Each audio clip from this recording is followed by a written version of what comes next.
این که شما انتخاب کنید که عمل زیبایی انجام بدید یا نه به هیچ عنوان همش انتخاب خودتون نیست. سلام و درود بر شما عزیزان، امیدوارم که حالتون خوب باشه. من محمد امین زرابی هستم، پزشک، دستیار تخصصی بیماری‌های اعصاب و روان و نویسنده که توی این ویدیو میخوام در مورد این سونامی عملها و جراحی‌های زیبایی که توی ایران داره اتفاق میفته صحبت بکنم از دیدگاه روانشناسی و جامعه شناسی. یه سری آمار هم با هم بررسی میکنیم ببینیم که اون چیزی که داره اسم رتبه سوم ایران در جهان از نظر کارهای زیبایی عنوان میشه صحیح هست یا نه و آیا نیاز هست که ما کاری بکنیم، حرکتی انجام بدیم، فعالیت مدنی بکنیم یا توصیه‌های اجتماعی انجام بدیم توی این حوزه یا باید بیخیال بشیم. میدونم که ممکنه خود شما در همین حوزه کارهای رو انجام داده باشین و همین الان ویدیو رو بزنید که رد بشه بره، ولی به نظرم ارزش داره که تا پایان این ویدیو بمونید، چون من قرار نیست که ضد اونهایی که دارن کارهای زیبایی رو انجام میدن مثل پزشکا، مثل تکنسین ها یا اونهایی که زیر دست جراحان رفتن برای اعمال زیباییشون صحبت بکنم، بلکه میخوام این قضیه رو بررسی و تشریح بکنم. به قول مولانا من ز جان جان شکایت میکنم، من نیم شاکی روایت میکنم و اینجا هم در واقع یک روایتی از این مسئله هست. این وسواس زیباتر شدن در عصر سلفی از کجا میاد؟ چرا این اتفاق افتاده؟ شاید بد نباشه یه نگاهی اول کار داشته باشیم به آمار اعمال زیبایی که حالا یا جراحی یا غیر جراحی در دنیا و این رو بدونید که ما در 10 نفر اول در بین کشورهایی که اعمال زیبایی انجام میدن نیستیم. یعنی رتبه اول رو آمریکا داره، بعد برزیل، ژاپن، مکزیک و همینجور میاد تا انتها و در نهایت رتبه 10 مربوط به هنده. نه اینکه آمار دقیقی در دست نباشه، من حالا آمار ایران رو هم میگم، ولی احتمالاً ما 12 هستیم و شاید بگید خب این حالا خیلی هم فرقی نمیکنه. از این نظر فرق داره که خیلی جا به اشتباه میگن ما سومیم یا اولیم و سریع میخوان این رو علم کنن به عنوان یکی از نمادهای تنزل فرهنگ در کشور ما، ولی اینطور نیست. و مورد بعدی اینه که کشورهای زیادی هستن در دنیا که درگیر این پدیده هستن و فقط ما نیستیم که اینجوری هستیم و فقط هم دلیلش تنزل فرهنگی نیست، عوامل زیادی هست که تو این ویدیو درباره‌اش صحبت میکنم. برای من خیلی جالب بود که توی این دسته‌بندیه اول خیلی کشورهای اروپایی جایگاهی ندارن، یعنی ایتالیا رو داریم و آلمان رو هم داریم، ولی 8 کشور دیگه اروپایی نیستن و تازه ایتالیا و آلمان از یک نظر برای من جالبن. این 2 کشور اروپایی با اینکه توی رتبه بندی شادی جهانی یا World Happiness Report اروپایی‌ها همیشه حرف اولو میزنن و کشورهای مثل فنلاند و دانمارک و کشورهای اسکاندیناوی همیشه رتبه اول تا 5 رو دارن، ولی ایتالیا و آلمان اصلا جزو 1 تا 10 نیستن و آخرین WHO یعنی 2023 رو هم که من بررسی کردم ندیدم همچین چیزی رو که اینها جزء اون رده بندیه باشن. و من اینجا برام سوال پیش اومد که مگه افراد برای خوشحالی و برای بهتر شدن حالشون و برای جلب رضایت خاطر خودشون نمیرن این کارو بکنن؟ به هر حال تعارف نداریم و نمیتونیم اینو انکار کنیم که بخشی از اعمال زیبایی به این دلیل انجام میشن که آدم‌ها قراره بعد شادتر بشن، قراره حس بهتری نسبت به ظاهر خودشون پیدا کنن و خودشون رو بیشتر دوست داشته باشن یا از خودشون بیشتر خوششون بیاد و اینها، و اینا در نهایت به لذت ختم میشه. پس چرا اینجوری نیست؟ پس چرا این اتفاق توی این کشورها نیفتاده؟ به هر حال این آمار رتبه بندی کشورها بر اساس میزان اعمال زیبایی با رتبه بندی شادیه یه اینترریلیشنی، یه ارتباط بینابینی دارن و هیچ کدوم از کشورهایی که توی 10 تا اول اعمال زیبایی هستن تو 10 تا اول شادی نیستن. پس شاید بشه این نتیجه گیری رو کرد که شادی اصلاً به همچین پدیده‌ای ربطی نداره. من نمیگم کاملا رد میشه، قطعاً یکی از دلایل انجام این عملها اینه که آدم‌ها دنبال شادی بیشترن و پیداش میکنن، ولی خیلی موقته، خیلی گذرا هست و عوامل دیگه‌ای در این شاد شدن اثرگذاره که توی ویدیوهای قبلیم در مورد شادی بهش پرداختم. خب پس اول گفتیم که ایران تو 10 تای اول نیست. مورد بعدی چیه؟ اینه که تو سال 2022 یعنی 2 سال پیش تعداد 320,000 عمل جراحی و غیر جراحی در حوزه زیبایی روی ایرانی ها انجام شده. این از چه نظر اهمیت داره؟ از این نظر که ما بدونیم این تعداد 2 برابر تعداد عملهای زیبایی در سال 2016. یعنی در فاصله 6 سال میزان اعمال زیبایی در ایران 2 برابر شده. این جای نگرانی داره. اینو بهش میگیم سونامی عملهای زیبایی. اینه که جای نگرانی و جای پرسش داره که چرا مردم خصوصا زنان به این سمت رفتن که کارهای زیبایی انجام بدن. در جستجوی چی بودن توی این اعمال زیبایی؟ شاید بگید خب این روانپزشک که داره این قضیه رو از دیدگاه روانشناختی بررسی میکنه. بله، کار من همینه. اگه من جامعه شناس بودم یه جور دیگه قضیه رو بررسی میکردم. اگر من جای اون پزشک همکارم بودم که داشت اعمال زیبایی انجام میداد، جور دیگه‌ای به قضیه نگاه میکردم، چون گفتم این معاش من رو داره تأمین میکنه، نون دارم در میارم، درآمدم از اینجا تأمینه. خب اونی که نمیخواد بیاد عمل کنه نیاد، به من چه؟ اونی که میاد با انتخاب خودش میاد. ولی من اول ویدیو چی گفتم این انتخاب خودت نیست، از جاهای دیگه‌ای داره روی تو اثر گذاشته میشه که بیرون توئه و باعث میشه که تو به این سمت و سو بری. ادامه بدیم و بگیم که دقیقاً چه اتفاقی افتاده.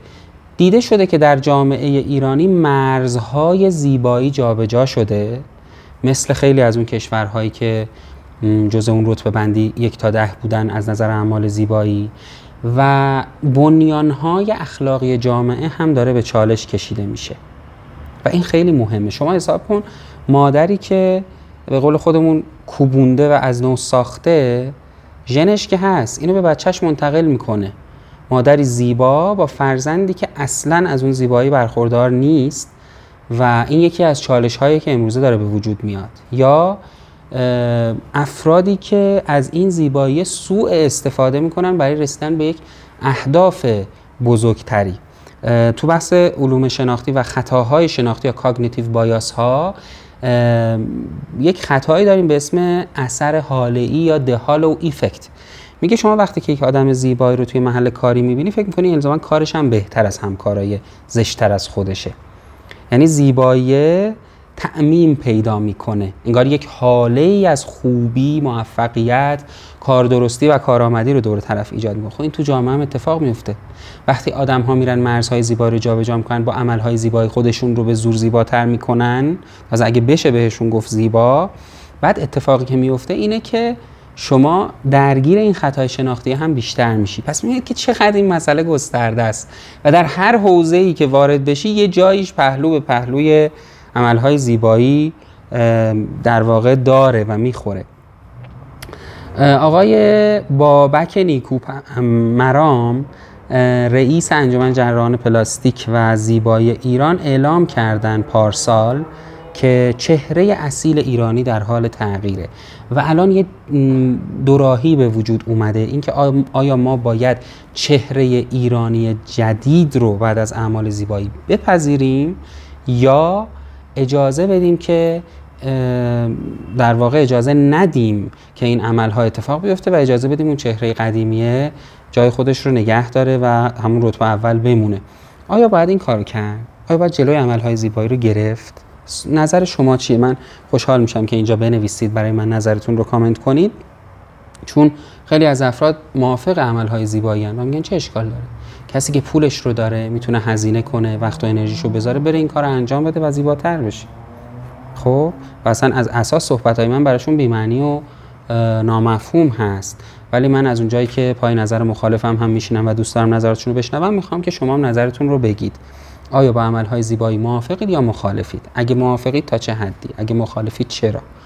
ممنون میشم که نظرتون رو بنویسید. بنابراین صدای این رئیس انجمن جراحان پلاستیک هم در اومده که چهره اصیل ایرانی در حال تغییره و ما باید فکری به حالش بکنیم، نباید از اصالت بیفتیم. اون با این روی کرد گفته که باید جلوش رو گرفت، با اینکه خودش اسکین این د گیم داشته و درگیر بوده توی این بازی، چون درآمد خودش منوط به این بوده. و مورد بعدی اینه که آسیب‌های اجتماعی داره ایجاد میکنه این قضیه. قطعا همه از آسیب‌هاش با خبر هستن. شاید فکر کنید که خب مثلا چه آسیبی؟ بخش زیادی از منابع انسانی و هزینه‌ها در حوزه درمان داره به سمت زیبایی کشیده میشه و این یعنی کم گذاشتن در جاهای دیگه و بخش بزرگی از هزینه‌ای که الان هم کم نیست بره برای اعمال زیبایی، برای وسواس زیباتر شدن و آسیب به بخش‌های دیگه‌ای که توش داره کمبود گذاشته میشه وارد بشه. خب قرار نیست این اتفاق بیفته. یا اینکه یکی دیگه از آسیب‌های اجتماعیش اینه که مخصوصا دختران در سن خیلی پایینی، شاید باورتون نشه ولی در 13 تا 15 ساله ها دیده شده که داره اعمال جراحی متقاضی پیدا میکنه و میرن به سمت زیباتر شدن، در حالی که قبلا شاید سنش بالای 20 سال بود، بعد به بالای 18 سال رسید، بعد شد بالای 16 سال و الان به 13 تا 15 سال رسید. خب این جای سوال داره. احتمالاً آسیبی در میونه که یک دختر 13 ساله حس میکنه که من از ظاهر خودم راضی نیستم و باید برم یه تغییری درش ایجاد کنم تا رضایت پیدا بکنم. تازه اگر رضایت پیدا بکنه. مورد بعدی همون هزینه هاست که گفتم و مورد آخر بلعیدن منابع انسانیه که بهش اشاره کردم. فاینانشیال تایمز گفته بود که طبق آماری که ما داریم از ایران 80% افرادی که مراجعه میکنن برای کارهای زیبایی، استتیک مدیسین یا کازمتیک مدیسین یا بیوتی مدیسین هم بهش میگن، بدونید که اینا اسامیش هست، 80% متقاضیان زن هستن. و خب به یکی از دلایلش رو خود اون خانم ها در مصاحبه هایی که باشون شده بود و پرسشنامه هایی که پر کرده بودن این عنوان کرده بودن، یکی از دلایلش رو که ما با زیباییمون یک مزیت به دست میاریم نسبت به زنان همسن و سال در واقع با شرایط شغلی مشابهمون، که این باعث میشه مثلا ما تو شغلمون تو مصاحبه قبول بشیم، توجه ها بیشتر به سمت ما جلب بشه، پروژه ها بیشتر به ما داده بشه. خب یعنی یک مزیت شغلی و یک مزیت رقابتی برای زنان به حساب می اومده. و مورد بعدی اینه که ارزش افزوده‌ای رو بهشون میده که بتونن مثلا در شبکه‌های اجتماعی فالوورها یا سابسکرایبرهای بیشتری رو به سمت خودشون جذب بکنن. احتمالاً دیدید افرادی که میرن اعمال زیبایی میکنن، حالا بلاگر تو هر حوزه‌ای و بعد میان این رو نشون میدن و اون زیبایی 100% باعث جذب مخاطب بیشتر میشه و اون جذب مخاطب بیشتر خب در نهایت شهرت، درآمد و قدرت بیشتری رو براشون به دنبال میاره و که یکی از اینا بدش بیاد. یعنی تهش برمیگرده به این نیازهای اساسی. صدها هزار ایرانی که البته به نظر من این عدد، من اینو توی مقالات پیدا کردم ولی به نظر من این عدد میلیون ها هست، میلیون ها ایرانی صفحات مجازی بلاگرهای زیبایی رو دارن دنبال میکنن و این قطعاً روی نگرش اونها به این پدیده اثرگذار هست. یعنی طرف به فکر این که برم این کار زیبایی رو بکنم نیست، ولی میره این کار رو انجام میده به خاطر اینکه در اتمسفر این کارها قرار میگیره. و دیده شده که 6000 حساب یا اکانت در اینستاگرام، توییتر، یوتیوب و بقیه شبکه‌های کوچکتر مجازی قرار داره که ایرانیانی در اونها در حال فعالیت هستند که به تبلیغ خدمات جراحی پلاستیک مشغولن. این خیلی نگران کننده است. یعنی واقعا عجیب و غریب و حیرت انگیزه. یعنی اگر تعداد افرادی که میتونن توی کشور ما این اعمال رو انجام بدن اما از مرد و زن 60 میلیون در نظر بگیریم یا مثلا فقط زنان رو 30 میلیون در نظر بگیریم، چون 80% مراجعین زنان بودن، یعنی یک 5000 به ازای هر 5000 نفر یک حساب وجود داره که داره تبلیغات انجام میده برای خدمات جراحی زیبایی و این بهت زننده میکنه آدم رو. یعنی فقط به این عدد فکر کنید که چرا اینقدر باید تو این حوزه زیبایی کار بشه. خب البته مشخصه درآمدزایی میکنه برای خیلیا و در این شرایط بلبشوی اقتصادی به خیلیا داره کمک میکنه، ولی خیلی آسیب ها پشتش داره و سوال اخلاقی، آیا به خاطر منافعی که به یک عده اندکی میرسه یک عده زیادی باید درگیر بشن، باید آسیب ببینن؟ باید گول بخورن، باید فریب داده بشن، فریب این تبلیغات رو؟ سوال مهمیه. و الان ذهن متخصصان جامعه شناسی و روانشناسی در ایران درگیر پاسخ به این سوال هست که چرا آمار جراحی های زیبایی روز به روز در حال افزایشه و معمولاً به دو نتیجه میرسن. یکیش عوامل روانشناختی و الگوگیری های اجتماعی و دومیش مافیای پزشکی. یعنی چی؟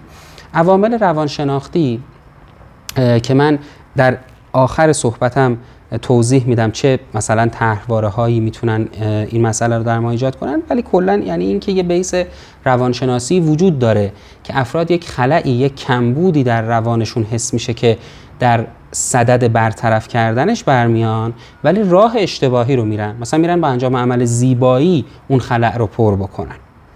اما الگوگیری های اجتماعی چیه؟ شما حساب کنید مثلا یک سلبریتی که بیش از 1 میلیون، 2 میلیون، 10 میلیون فالوور داره، این آدم میاد یه عمل زیبایی رو خودش انجام میده یا یه خدمات زیبایی رو از یه جایی دریافت میکنه یا تبلیغ یک جایی رو صرفاً میکنه بدون اینکه بخواد خدماتش رو دریافت بکنه. خب این حجم عظیم از فالووری که داره، شاید اگر 5%، 1%، 10%شون هم تحت تاثیر قرار بگیرن و در صدد این برمیان که برن انجامش بدن، در کل جمعیت خیلی بالایی میشه و این میشه الگوگیری اجتماعی.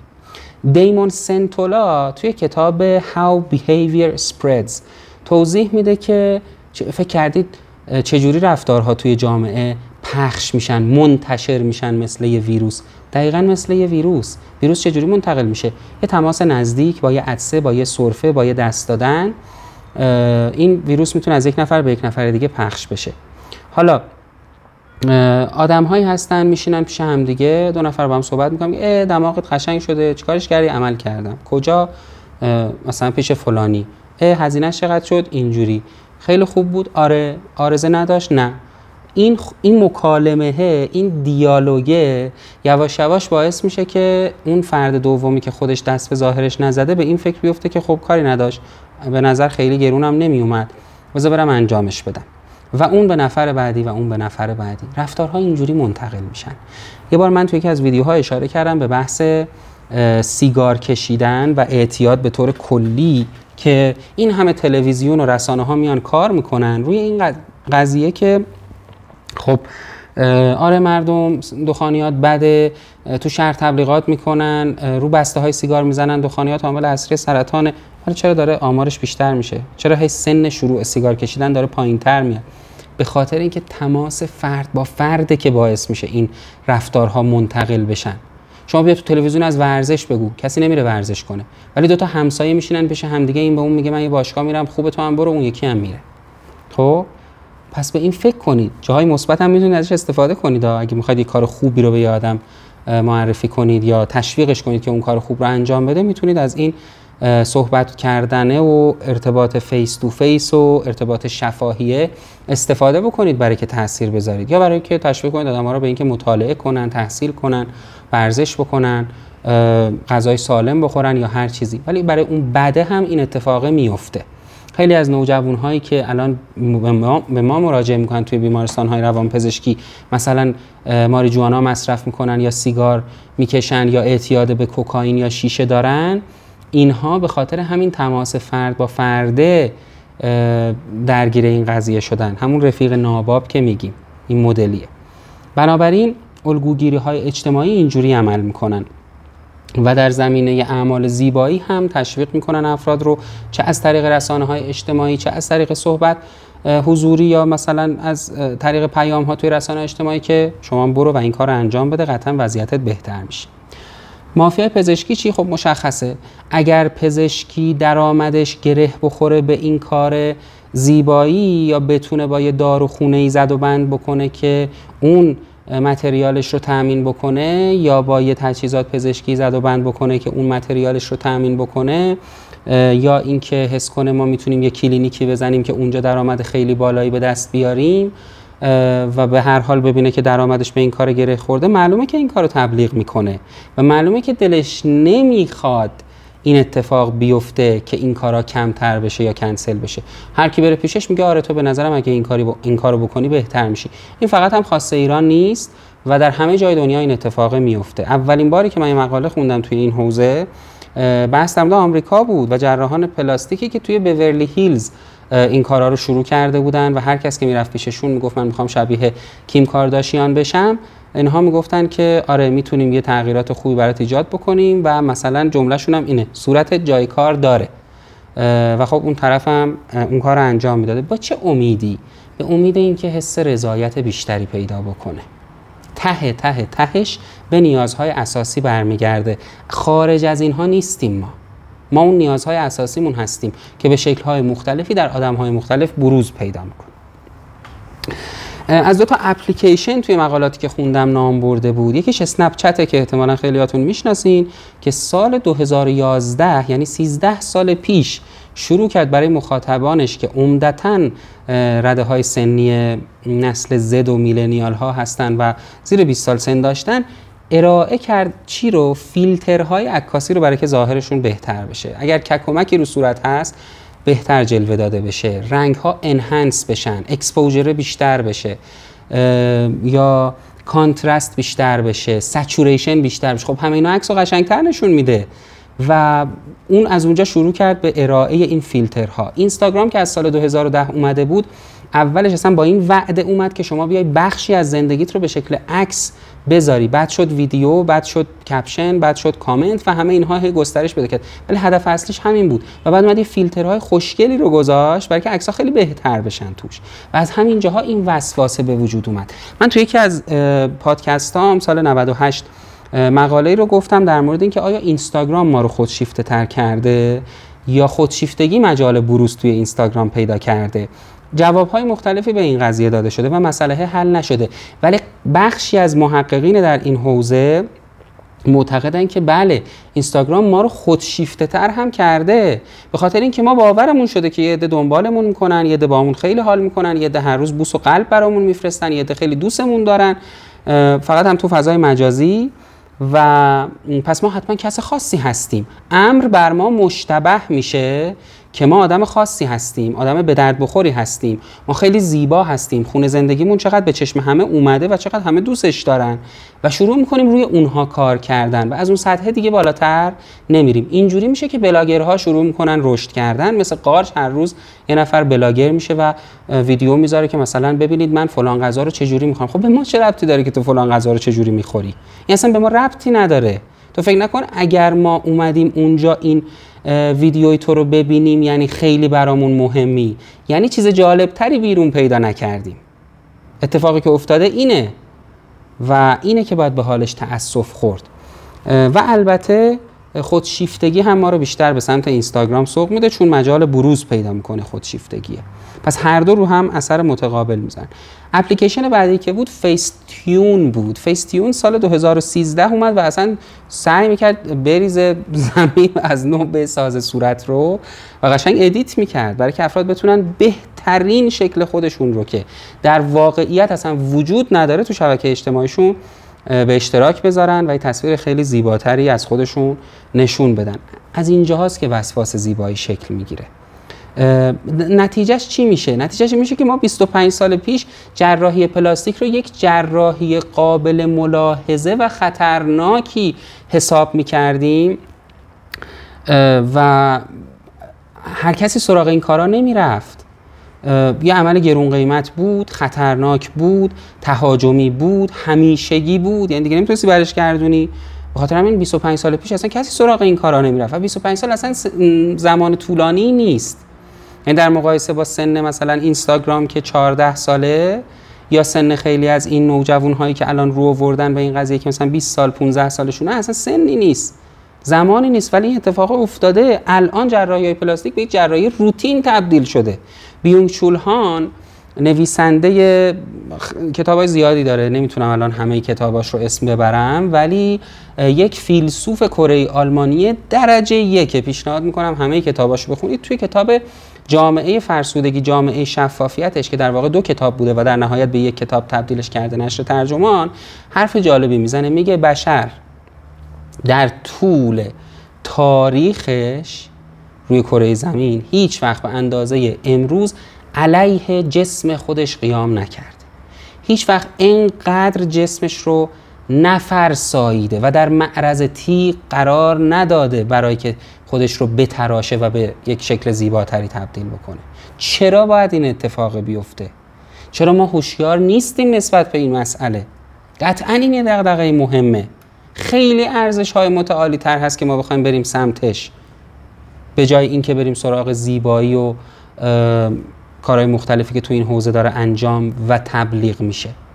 سال 2002 وقتی میگم این اپلیکیشن ها، این تبلیغات رسانه‌ای و این صحبت های دهن به دهن و فیس تو فیس اثر میذاره، اثرش اینجاست. سال 2002 FDA یا فود اند دراگ اسوسییشن توی آمریکا، سازمان غذا و دارو، استفاده از بوتاکس رو برای رفع چین و چروک صورت تایید میکنه، ولی قبلش این کارو نکرده بود. چرا این اتفاق میفته؟ برای که خودش رو خلع سلاح میبینه در برابر این تقاضای زیاد مردم برای تزریق یه چیزی مثل بوتاکس. چند سال بعد تزریق کننده های یا پرکننده های اسید هیالورونیک رو هم تایید میکنه، بعدش جوودرم و رستیلین و اینها رو هم تایید میکنه که الان تو این حوزه به وفور دارن استفاده میشن. البته چیزای خیلی جدیدترش هم اومده و خب این واقعا جای نگرانی داره. آمریکایی‌ها سال 2018 که دورم نیست، 6 سال پیشه، چیکار کردن؟ بیش از 7 میلیون تزریق نوروتوکسین انجام دادن که یک سمیه برای که بیاد یه سری عصب‌ها رو بلاک بکنه که دیگه خطوطی رو ایجاد نکنن، چروک ایجاد نکنن. یا 2.5 میلیون تزریق فیلر یا پرکننده انجام دادن آمریکایی‌ها. 16.5 میلیارد دلار، تأکید میکنم 16.5 میلیارد دلار آمریکایی‌ها در سال 2018 صرف اعمال زیباییشون کردن، چه جراحی چه غیر جراحی. حالا چه تعدادشون خانم بودن؟ 92%. چه اتفاقی افتاده؟ تازه اونجا جامعه‌ایه که مدرن، به روز، سعی کردن که این مرد سالاریه رو بذارن کنار، برابری به وجود بیاد، آزادی جنسیتی به وجود بیاد. پس چی شد؟ کجا رفت این همه تغییر؟ نتیجهش اینه که 92% زنان در سال 2018 عمل جراحی زیبایی انجام بدن. نتیجهش این شد که 16.5 میلیارد دلار در یک سال صرف این مسئله بشه، فقط اعمال زیبایی. این جای فکر داره، قطعاً جای فکر داره. حالا یک بحث تاریخی این قضیه هم هست، کم از این شور و حرارتی که داشتم کم کنیم و تاریخش رو بررسی کنیم. آیا مختص الان یا قبلا هم بوده؟ چه اتفاقی افتاد که بشر رفت سراغ کارهای زیبایی؟ مختص الان نبوده، الان خیلی بیشتر شده نسبتش. در امپراتوری چین پاهای کوچیک مد بوده، کفش‌هایی می‌پوشیدن که علیرغم دردناک بودنش ولی سایز پا رو در گذر زمان کوچیک نگه می‌داشتشون، از نظرشون این زیبا بوده. یا در اروپای قرن 19 کمر باریک مد بوده و لباس‌هایی می‌پوشیدن که مثل یک گن عمل بکنه و این کمر رو جمع کنه تا کمر رو باریک‌تر نشون بده، یا اصلا اندامشون رو، رژیم غذاییشون رو جوری رعایت بکنن که این کمر باریک بمونه. بله اون موقع هم بوده. فرقش با الان چیه؟ الان تعدادش خیلی زیادتر شده، هم به صورت مطلق هم به صورت نسبی. و مورد بعد این که رسانه‌هایی هستن که به صورت 24 ساعته دارن تصاویر اینها رو مخابره میکنن، تبلیغاتش رو انجام میدن، اتمسفرش رو به وجود میارن. قرن 19 هم که اینها نبوده.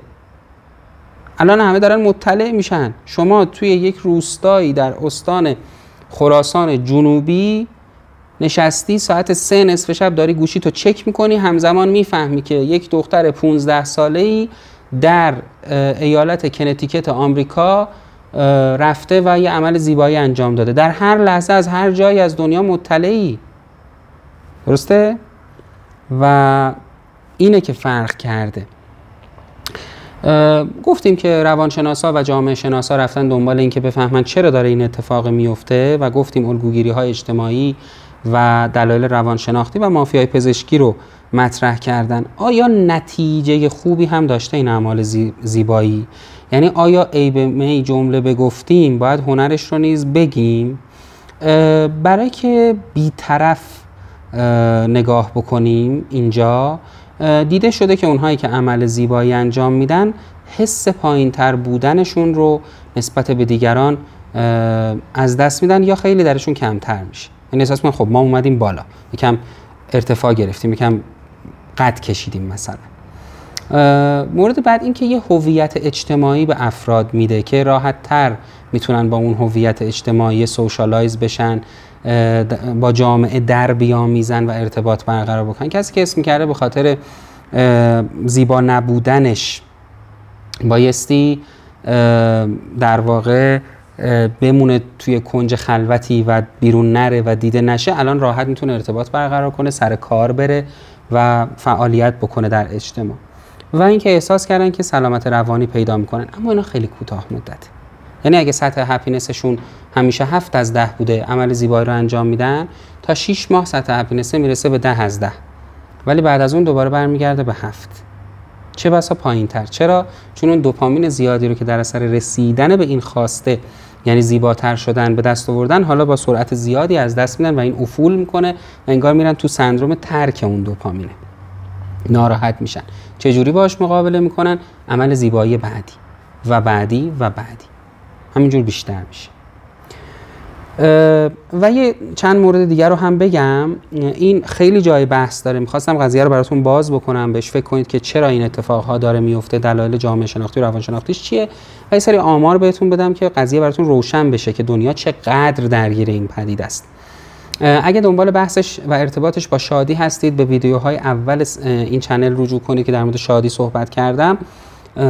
کامل این قضیه شادی رو بستش دادم و بازش کردم، ولی هنوز دلایلی موندن که از نظر روانی میتونن دلیلی باشن برای انجام این اعمال زیبایی.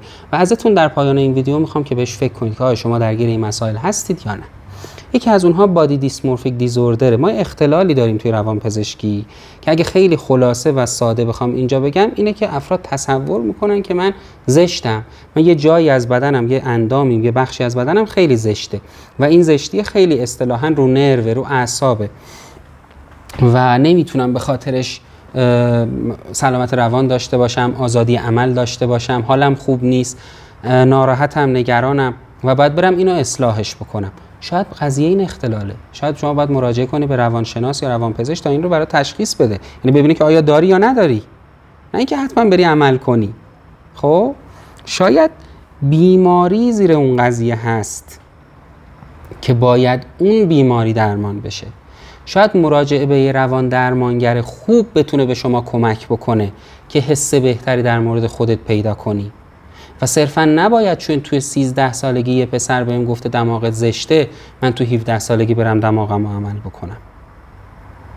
خب مورد بعد یکی از طرحواره هاست توی شماتراپی یا طرحواره درمانی که ما 18 تا طرحواره رو بررسی میکنیم و تلاش میکنیم برای که با روانکاوی درمانش بکنیم. یکی از طرحواره ها اسمش طرحواره نقص و شرم هست. یعنی آدم احساس میکنه که من کافی نیستم، نالایقم، بدم، کمم، ناتوانم و این احساس ها. یکی از قسمت ها شرمساری از بدنه. آدم احساس میکنه که من بدن زیبایی ندارم، بدن شایسته توجهی ندارم. این افراد ممکنه که حتی از نظر تغذیه‌ای اصلا حواسشون به خودشون نباشه، مریض بشن دکتر نرن، ممکنه که دائما با یه بخشی از بدنشون مشکل داشته باشن و ممکنه همین الان درگیر انجام اعمال زیبایی باشن، برای که احساس میکنن که این ظاهر با نقصشون شرم درشون ایجاد کرده و شرمشون باعث میشه که حس بدی درباره خودشون داشته باشن. بله، هدف اینه که حس بد رو برطرف کنی، ولی شاید بشه با روان درمانی برطرفش کرد، نه با انجام اعمال زیبایی تهاجمی فرساینده یا اعمال غیر تهاجمی که نیاز به تجدید داره و کلی هزینه داره و شما رو از اون ریخت زیبای اصلی که داشتی میندازه. باید به این فکر کنیم و صحبتم رو با این بحث تمام میکنم. آقای دکتر محمد سمیع تو کتاب توسعه و خوشبختی در میان ایرانیان کتاب رو اینجوری شروع میکنه که یه عروسک باربی رو میان به دختر ایرانی نشون میدن، میگن که به نظرت این عروسک قشنگه؟ میگه آره. و میگه عروسک رو دوستش داری؟ میگه آره. میگه که دوست داشتی که این شکلی باشی؟ میگه آره. میگه حالا به نظرت خودت قشنگی؟ میگه نه. و بعد میاد میگه که چرا این اتفاق افتاده. این نهی که این دختر گفته که من زشتم، زیبا نیستم، در واقع یک نمادیه از افول فرهنگ ما که با خودش نتونسته کنار بیاد و خودش رو زیبا نمیدونه، خودش رو کمتر میدونه، خودش رو ناقص میدونه، خودش رو ناکافی میدونه و میاد این کافی شدنه رو توی چیزهای اشتباهی دنبالش میگرده. در حالی که باربی نه تنها در کشور ما بلکه در همون آمریکا هم افراد مشابهش خیلی کم پیدا میشن و یه حالت ایدئالی از زیبایی رو داره و نباید یک دختر زیبای کوچولوی ایرانی خودش رو با همچین عروسکی مقایسه بکنه و ذهنش درگیر این بشه که من از اون زشترم، اصلا من زیبا نیستم، من مطلق زشتم. نباید این اتفاق بیفته و تو اون کتاب میاد به تفصیل درباره مسئله سلیقه و فرهنگ و تاثیر اون در توسعه و خوشبختی ما ایرانیان صحبت میکنه. یه زمانی من شروع کردم درباره‌اش یکم ویدیو گذاشتن ولی متاسفانه متوقف شد خاطر مشغله هایی که داشتم، ولی حتما اون بحث رو ادامه میدم. متاسفانه ایران هم در زمینه فرهنگی و از نظر WHO یا شادی جهانی در رتبه بسیار پایینی قرار گرفته و فقط ما چند رتبه با افغانستان اختلاف داریم و از میان 140 و چند کشور رتبه 105 رو داریم و این ناراحت کننده است و این رتبه در سالهای اخیر مخصوصاً به خاطر تنش‌های منطقه‌ای و بحران‌های اقتصادی افول کرده و بدتر شده. پس این قطعاً جای سوال داره، آیا اگر ما تصمیم میگیریم که کارهای زیبایی روی خودمون انجام بدیم انتخاب خودمونه یا تأثیر تبلیغات، رسانه‌ها و افرادی که در کنارمون دارن این کار رو انجام میدن؟ آیا میارزه هزینه کنیم، وقت بذاریم، استرسش رو تحمل بکنیم تا یک کمی نسبت به اون چیزی که هستیم و آلردی زیبا هست زیباتر بشیم؟ و سوال بعد، آیا واقعاً بعدش زیبایی به دست میاریم یا نه؟ آیا اینکه منافع تعداد کمی تأمین میشه باید اکثریتی این وسط قربانی بشن، اون هم ناخواسته و از سر جهل و ناآگاهی، برای که پول در جیب یک عده قلیلی بره و اونها هم فکر کنن که زیباتر شدن؟ قطعا اینها جای سوال داره. خیلی خیلی خیلی ممنونم از توجهتون و از اینکه وقت گذاشتید تا اینجای ویدیو رو دیدید و شنیدید. خیلی ممنونم که این ویدیو رو برای دیگران ارسال میکنید. میدونم این موضوعات این روزا خیلی مشتری نداره ولی دلیل نمیشد که من این صحبت رو اینجا نکنم و احساس میکنم به عنوان یک سفیر سلامت روان در جامعه این وظیفه رو دارم که این هشدار رو به مردم جامعه بدم که حواستون به این موج و در واقع بهتره بگیم سونامی اعمال زیبایی که اومده به سمت جامعه باشه و از خودتون در برابرش محافظت و مراقبت بکنید. حتما اگر نظری دارید برام بنویسید، کامنت بذارید، به همشون پاسخ میدم. خیلی خیلی ممنونم از توجهتون. خدا نگهدار.